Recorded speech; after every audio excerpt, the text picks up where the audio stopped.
Sasha Martinengo. Storming down the pit lane. Weekdays from 12 to 2 p.m. Central African Time on ballz.co.za.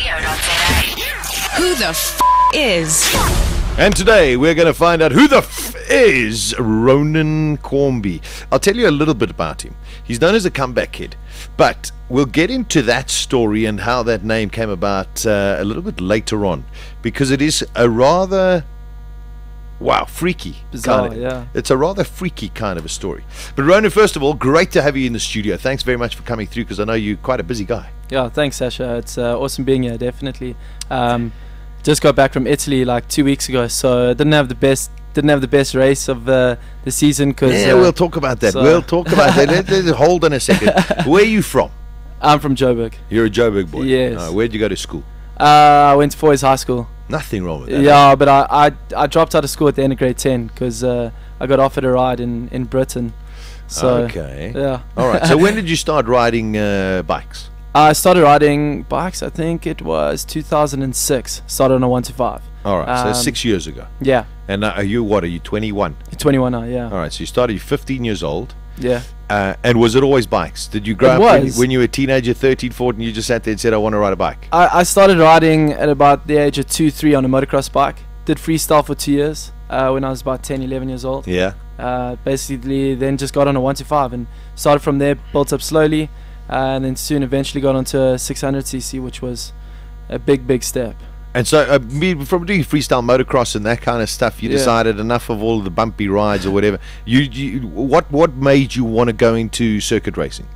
To be honest, I didn't really want to go into circuit racing at the beginning, and my dad just, we were watching TV a couple of times, watching the World Championship, and I started getting into the motorsport a bit. And I was never into my motorsport. I was mainly into my rugby, soccer, things like that. And it's completely different now. It's changed. Now I'm only motorsport, man.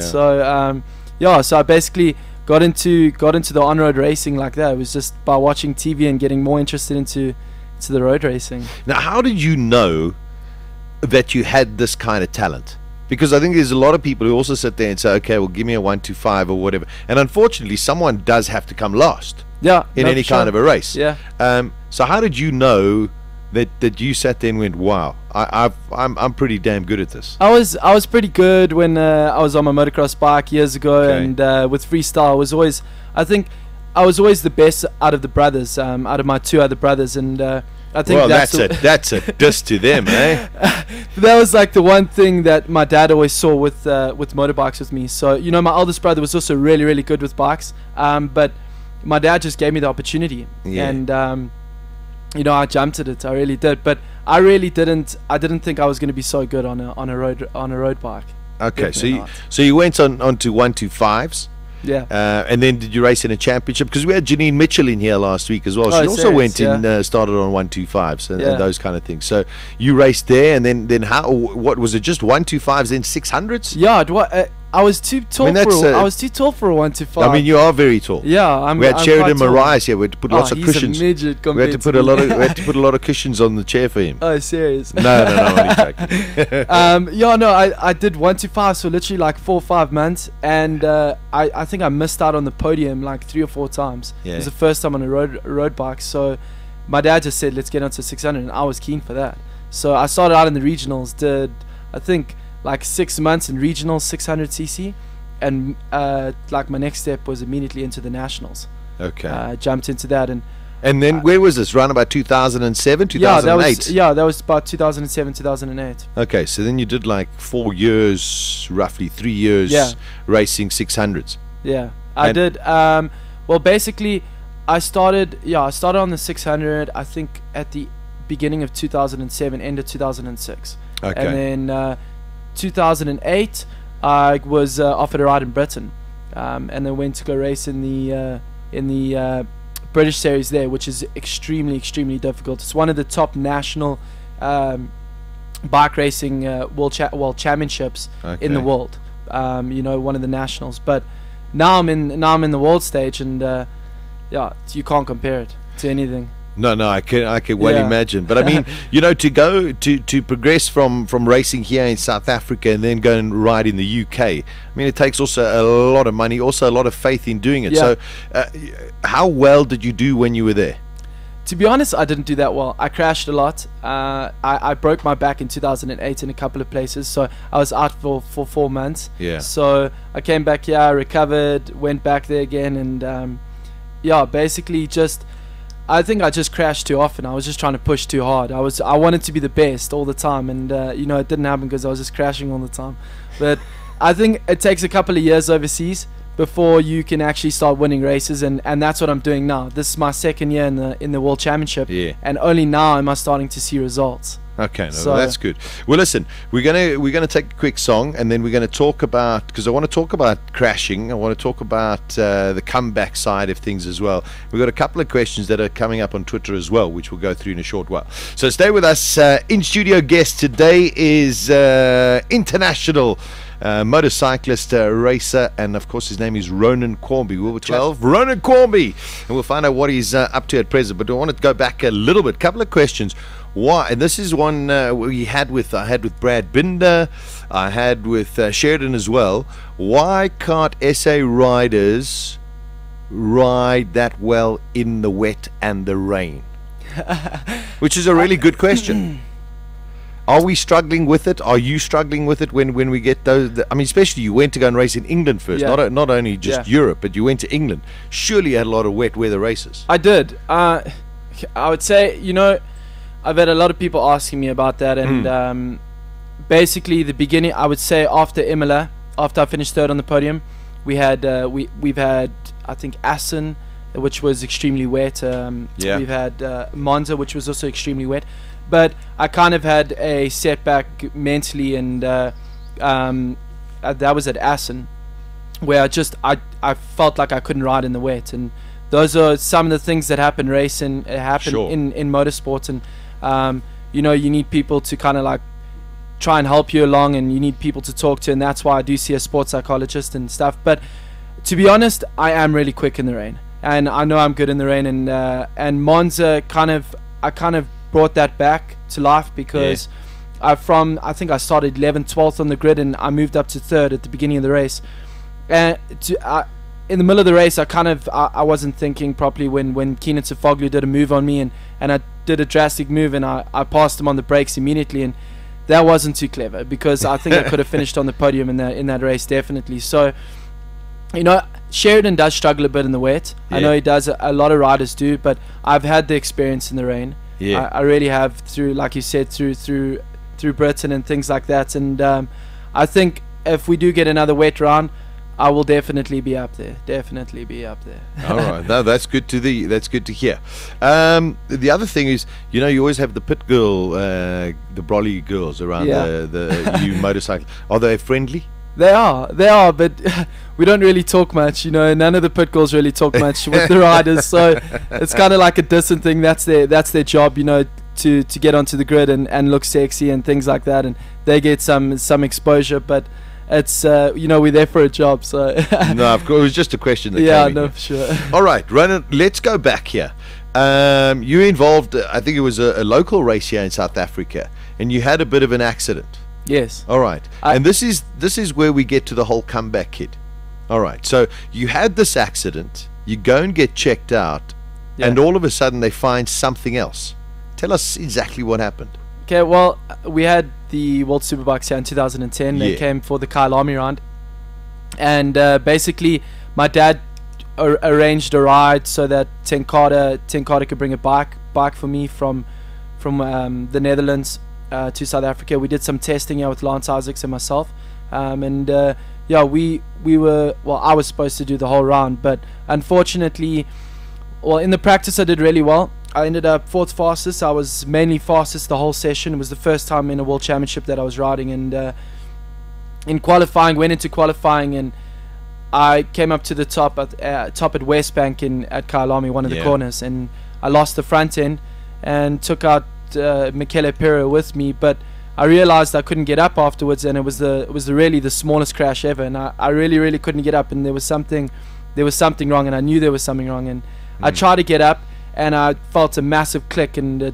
just like in my hip, and it was excruciating pain. I got onto the bike, went back to the pits, and the guys helped me off the bike, and I had Troy Bayliss and Troy Corser and guys like that, they came to me and they were, trying to help me out and trying to figure out what was wrong, and they were trying to motivate me to get on the bike again, but I couldn't. Yeah. That night we went to the hospital and I got an x-ray, and we found out that I had a massive bubble in my left femur. Yeah. So a cyst had been evolving inside my left femur over the past 3 years, and they think it got in there after I had a massive crash and did some damage to my kneecap, and obviously the infection got through there. But so basically the doctor said to me, I'll never ride again, I'll never be able to get on a bike again, and I could possibly lose my leg or something like that, because it was so bad. I got a doctor in Pretoria. My dad found a really good doctor in Pretoria. He opened me up on the Monday after the race weekend. I obviously didn't race, and they basically just cut my bone open, cleaned it out, filled it up with cement and things like that, bone cement, and they put a plate in it and things like that. And I missed two, I think it was 2 rounds in the South African Championship. Yeah. And that was just recovering and things like that. And then I came back after those 2 rounds, and I won almost every single race afterwards in the SA Championship, and won the championship at the end of the year. So that was why they call me the comeback kid. Yeah. I mean, listen, it's a bizarre story, but incredibly, how certain things happen for other things to unfold. I mean, had you not had that accident at the top of Westbank, the small little accident, they might not have found it. You might still be walking around with that huge cyst inside your leg. Exactly. Well, they say, racing showed me that I had a problem in my leg, and it wasn't caused from the racing or anything like that. No, sure. And I've never had. Okay, I've had some big crashes with racing, but nothing that I've really seriously hurt myself. I normally hurt myself falling off a building or doing something else. I don't want to know why you're falling off buildings. But racing, basically showed me what I had, and I was lucky. I was really, really lucky, because if I hadn't found it out, then I could have lost my leg. How did you feel when the doctors come to you and say, "Listen, buddy, your racing's over"? Oh, I was devastated. My dad was standing next to me and he started crying. Oh, no. So it was really, really bad. But I was lucky. I was fortunate enough to come back. All right. So then you went on. You won the championship, and then from there, you said, "Well, listen, I've done everything here. I've raced a little bit in the UK. Yeah. Now I've got to go on the big stage."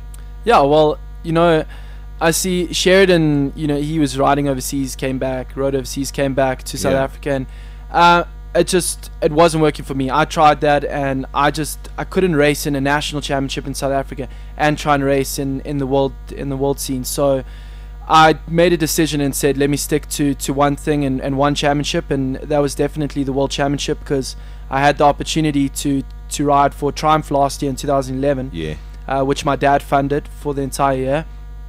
And and basically, I didn't finish that many rounds last year. We had a couple of problems with the Triumph, but the consistency was good. I stayed overseas, I came back, but it was really good, just focusing on one championship. And I think that was the biggest thing with Sheridan that he didn't do, and he lost a bit of time because he kept on coming back home and racing. But to be honest, I have been fortunate enough that my dad's been able to fund my racing. Sure. And especially this year also, my dad's also funding my racing again, because it's difficult to get sponsorship, and only now eventually we can start looking at guys and saying, listen, help me out, because I'm starting to do well and we can give you the exposure.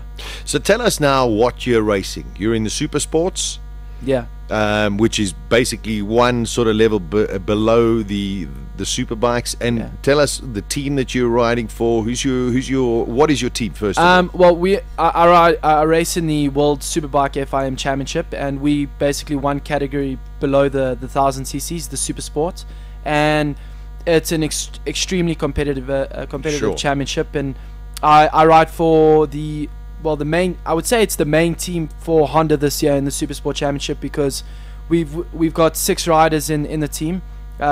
Basically myself and Jules Cluzel are riding for under PTR Honda, and then Sam Lowe's and Matthew Scholz, the other South African, are running under Bogdanka, but it's the same team. Okay. And then we have Paul Skopek and what's his name? I forgot the other rider's name, but we have another 2 riders also involved in the team. So we got 6 riders, and to be honest, all of us are doing well. The people didn't expect for so many riders in one team, but for all of us to do well. So yeah, listen, I mean, it's damn exciting. You must set yourself some goals as to what you want to achieve out of this year, 2012. Yeah. Well, I said to myself that I want to get into the top 5, and I want to try and keep into the top 5. Right now, it's not looking too good because, you know, I'm currently 9th in the championship, but I think after this round, I've learned a couple of things. I was on the pace. This is Mazzano, eh? Yeah, Mazzano. Yeah.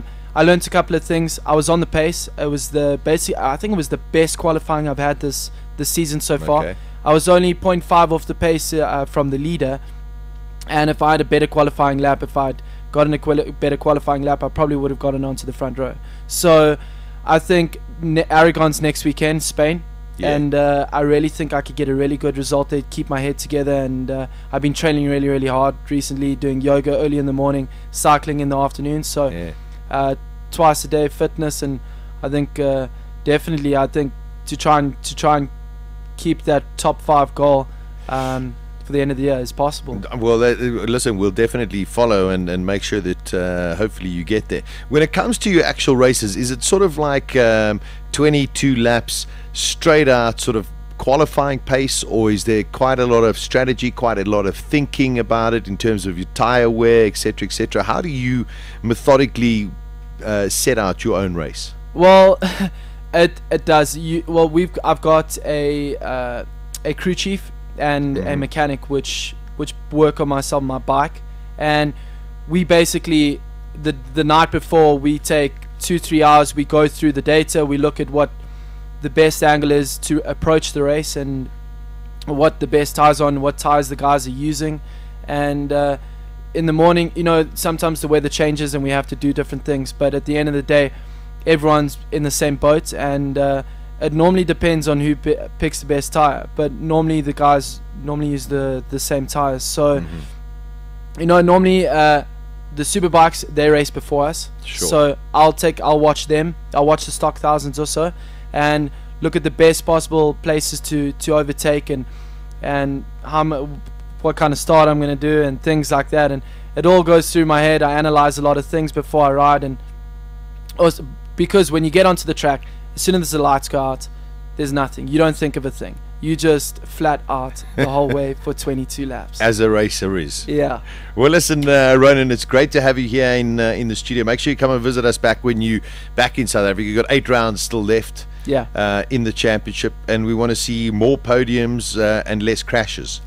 Definitely. Thanks, Sasha. You know, I think the next couple of rounds are definitely going to be, we'll be on top there, definitely. Awesome. It's great to have you in the studio. Thanks for visiting us, and we'll definitely follow your progress and keep us updated via Twitter, Facebook, your homepage, and all of that kind of stuff. Awesome. Ronan, great to have you in the studio. Thanks very much for visiting. There we go, Ronan Quarmby. Watch out for him. He's going to be next week. He'll be racing in Aragon in Spain. Then, of course, we've got Brno, Silverstone, Moscow, Nürburgring, Algarve, and Magny-Cours. 8 rounds, and of course all of that is live on television as well. So Ronan, good luck, my friend. We're really right behind you. Gears on Ballz.co.za with Sasha Martinengo. He's kept himself out of trouble. Weekdays from 12 to 2 p.m. Central African Time.